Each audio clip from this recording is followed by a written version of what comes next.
पाकिस्तान में हो रहा चुनाव भारत के लिए भी कई लिहाज से अहम है। पाकिस्तान भारत का पड़ोसी मुल्क है और वहाँ की माली हालत बहुत खराब है। जनता महंगाई से त्राही त्राही कर रही है और जो सुरक्षा के जो हालात हैं वो भी पाकिस्तान में काफ़ी खराब हैं।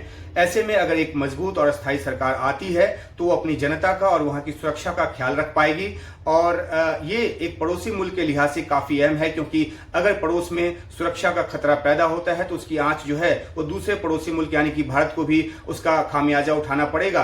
तो देखना है कि क्या इस चुनाव में, जैसा कि कहा जाता है कि नवाज शरीफ का अपर हैंड है, पाकिस्तान की सेना उनके पीछे है और वही सत्ता में आने वाले हैं, तो सवाल उठता है कि क्या अगर नवाज शरीफ जो है वो सत्ता में आते हैं तो नवाज शरीफ के सत्ता में आने के बाद क्या भारत के साथ पाकिस्तान के रिश्ते सुलझेंगे।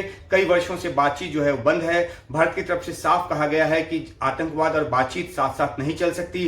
कोई भी सरकार वहां पर सत्ता में होती है तो आतंकवाद पर, जो भारत के खिलाफ आतंकवाद होता है, उस पर काबू करने की कोशिश जो है वो न के बराबर करती है। और दूसरी अहम बात यह है कि कश्मीर का जो राग है वो हर सरकार अलापती है।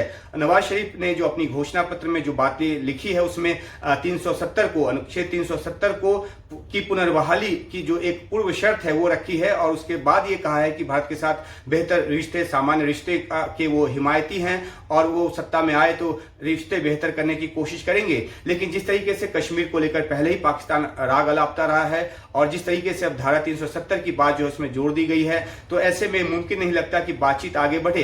इतना जरूर है कि जब नवाज शरीफ प्रधानमंत्री थे तभी 1999 में अटल बिहारी वाजपेयी प्रधानमंत्री के तौर पर बस यात्रा करने के लिए लाहौर गए थे और एक नए रिश्ते की जो सुगबुगाहट है वो समय निकलकर सामने आई थी। लेकिन उसके बाद करगिल हो गया और फिर से जो मामला है दोनों देशों के बीच वो बहुत ही खराब हो गया। 2004 में सार्क समिट में हिस्सा लेने के लिए भी वाजपेयी जो हैं वो पीएम के तौर पर इस्लामाबाद गए। लेकिन जब 2008 में मुंबई अटैक हुआ तो उसके बाद से जो है वो रिश्ते लगातार जो है वो गिरते चले गए और जो कंपोजिट डायलॉग है वो भी आगे नहीं बढ़ पाया।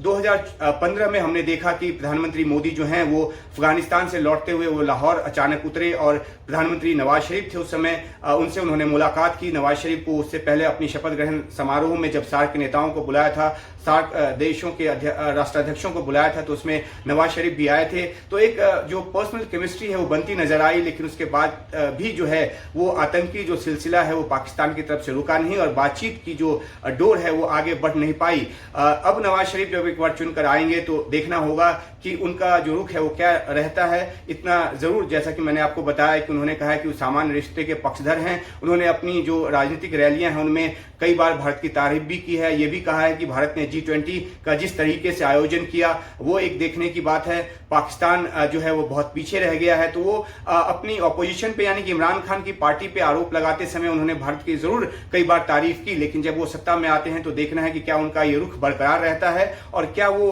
आतंकवाद को अलग करके बातचीत आगे बढ़ाने की कोशिश करते हैं। कश्मीर वहां पे एक भावनात्मक मुद्दा रहा है हमेशा से। उस मुद्दे को छोड़ पाना किसी भी सरकार के लिए मुश्किल होता है। और एक और अहम बात यह है कि पाकिस्तान में जो भी चुनी हुई सरकार आती है वो जनता की भावना का प्रतिनिधित्व कर रही होती है और ऐसे में कश्मीर का मुद्दा छोड़ने के वो उस स्थिति में नहीं होती। ये भी एक बात मानी जाती है कि जो तानाशाह होते हैं उनके साथ फिर भी जो बातचीत की प्रक्रिया है वो आगे बढ़ाई जा सकती है, क्योंकि जो तानाशाह जैसे कि मुशर्रफ, उनको पाकिस्तान की आवाम की जो भावना का जो ख्याल था वो उतना अधिक नहीं था और तभी वो बातचीत का सिलसिला जो है वो आगे बढ़ाते बढ़ाते आगरा समिट तक बातचीत आगे पहुंची थी, लेकिन बाद में वो उस पर भी कोई नतीजा नहीं निकल पाया। तो अब नजर इस बात पर है कि अगर नवाज शरीफ चुनकर आते हैं, जो कि तय एक शुदा बात बताई जा रही है, तो किस तरीके से प्रधानमंत्री मोदी के साथ उनका राब्ता होता है।